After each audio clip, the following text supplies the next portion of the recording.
अभी हम लोग आ चुके हैं पटना के एक ऐसे जगह पे हैं जिसका नाम गोला रोड है और एक गोला रोड को पूरे जगह के लोग जानते हैं क्योंकि ऐसा मोहल्ला है जिसमें कि पूरे आईएएस, आईपीएस, आईएफएस और बड़े बड़े अधिकारी रहते हैं और ये बहुत ही पॉश इलाके में आता है पटना के। आज हम लोग आए हुए हैं यहाँ पे एक शराबबंदी के मुद्दे पर बात करने के लिए। मेरे साथ राजेंद्र झा जी हैं जो कि हम लोग से बात करेंगे कि आज शराबबंदी के ऊपर क्या लगता है राजेंद्र जी कि बिहार में शराबबंदी कितने हद तक लागू है और क्या लगता है कि इस पे और क्या किया जा सकता है? कहाँ लागू है राकेश जी, हमको तो समझ में नहीं आ रहा है।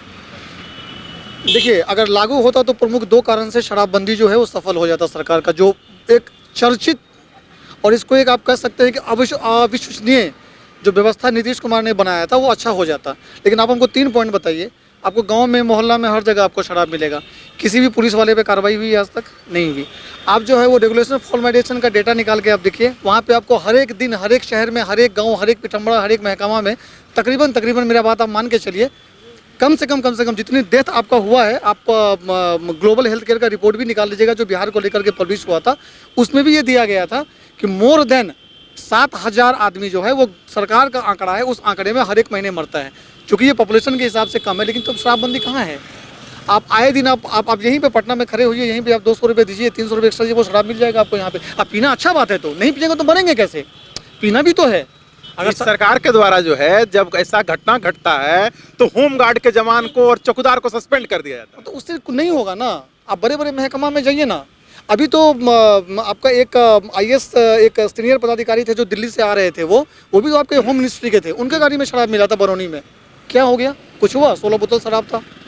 आपके विधायक का जो ये आवास है आपके यहाँ पे, जहाँ पे मुख्यमंत्री जी बैठते हैं, उसके ठीक तकरीबन आप 200-300 मीटर में जाइए, वहाँ पे शराब का पार्टी होता है विधायक का। इसी पार्टी लेना चाहते हैं। इसी पार्टी के विधायक हैं सुधाकर सिंह, उनके द्वारा साफ साफ बोला जा रहा है कि नीतीश कुमार तानाशाह हो गए हैं। उनके अंदर में तानाशाही आ गया है। देखिए, ये कहना थोड़ा सा सही नहीं होगा क्योंकि एक जजमेंटल राइट है और इसमें अगर तानाशाह बोलेंगे वो किस हिसाब से बोले हैं, क्योंकि नीतीश जी के द्वारा ये बार बार बोला जा रहा है कि जो पिएगा वो मरेगा और हम किसी प्रकार का एक भी रुपया जो पी करके शराब मरेगा उसको मुआवजा नहीं देंगे।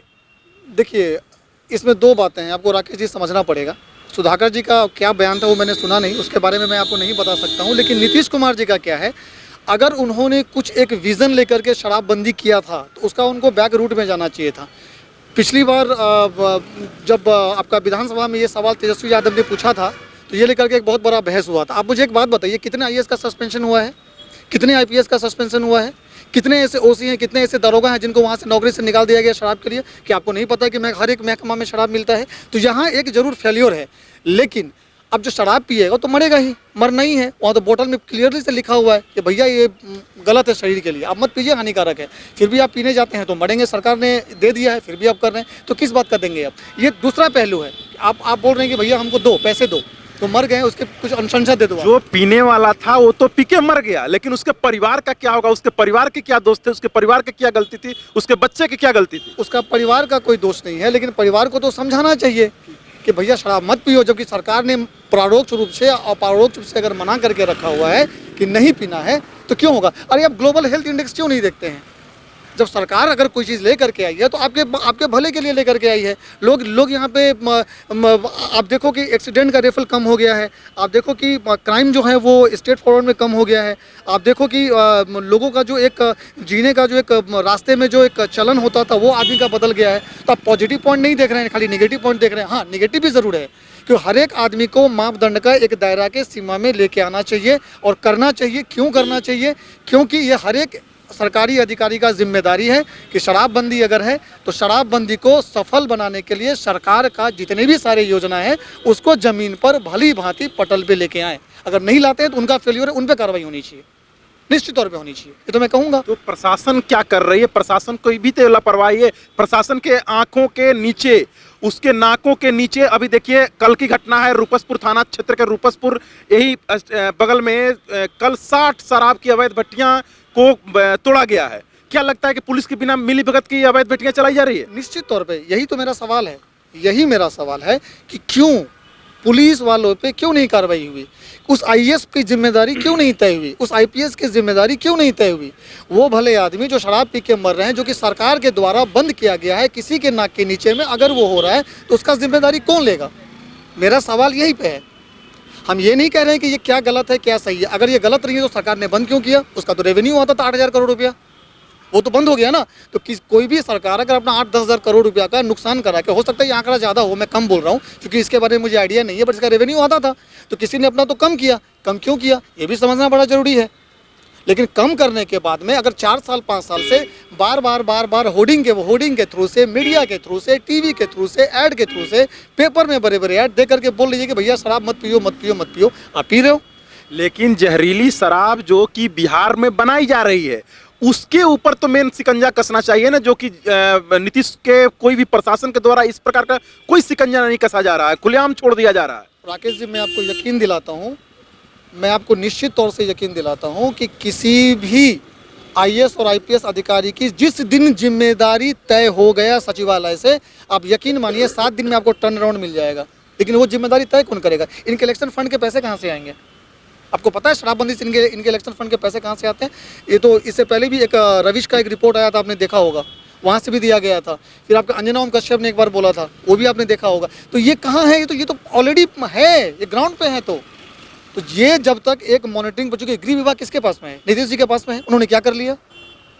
किसके पास में है? आज 15 साल से गृह विभाग लेके बैठे हुए हैं ना, 4 साल से शराबबंदी की है। क्या किया उन्होंने? कितने आईपीएस को मापदंड को उन्होंने तय कर दिया कि भैया ये काम करना, ये काम करना, ये काम करना? क्या हो गया वहाँ पे? तो है नहीं। तो जिम्मेदारी जब तक आप तय नहीं करेंगे, किसी को रिस्पॉन्सिबल नहीं बनाएंगे, उसका अगर आप एक एक चीज़ अगर आप सही तरीके से नहीं मापदंड पे उतार करके आप सस्पेंशन कीजिए, आप हटाइए नौकरी से, देखिए 2 दिन में शराब बंद हो जाएगा। अगर पुलिस वाला चाहे तो सही में एक सिंघम का डायलॉग है कि मंदिर का दरवाजा से एक चप्पल चोरी नहीं होगा। शराबबंदी तो, ये शराब बेचना तो दूर का बात है। बिहार में आज एक नए डीजीपी ज्वाइन किए हैं जिनका नाम आरएस भट्टी है। आरएस भट्टी के द्वारा अपने अधिकारियों को साफ साफ आज चेतावनी दे दी गई है कि अगर तुम लोग अपराधी को नहीं दौड़ाओगे तो तुम लोग को हम दौड़ा देंगे। देखिए, ब्यूरोक्रेट तभी काम करेगा, ब्यूरोक्रेट को जो आप काम करने का देंगे, ये सादा वर्दी लिबास में जो लोग बैठे हुए हैं पॉलिटिकल ना, जब तक पॉलिटिकल विल पावर नहीं होगा ब्यूरोक्रेट कुछ नहीं कर सकता। ये हम भी जानते हैं। राकेश जी, आप पत्रकार हैं, 10 साल से पत्रकारिता कर रहे हैं, आपको भी पता है। बहुत सारे पुलिस वालों से आपकी मुलाकात हुई होगी, आप मिलते होंगे, भट्टी साहब से भी मिले होंगे आप। भट्टी साहब जरूर एक बहुत सुलझे हुए आदमी हैं, उनका व्यक्तित्व बड़ा अच्छा रहा है।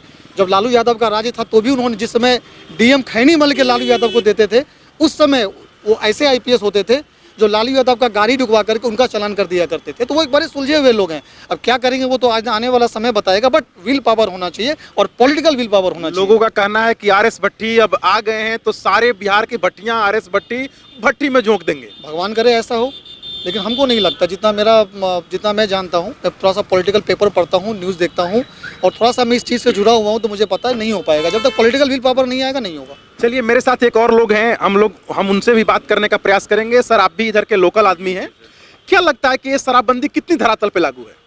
बिल्कुल नहीं है। अगर आप सिर्फ पूरे पटने के कबाड़ी की दुकान पे चले जाओ ना, मेरे पास 1-2 फोटो हैं जिसमें आई थिंक मैं बता सकता हूँ कम से कम 5 ट्रक खाली बोतल कहाँ से रहा पता नहीं। अगर आपको नहीं है तो आप सर्वे कर लो कबाड़ी की दुकान पे, आपको लगता हो कि पटना से पर डे का 1 ट्रक तो खाली बोतल मिल जाएगा जो कि कबाड़ी की दुकान पे। तो वो कहाँ से रहा है?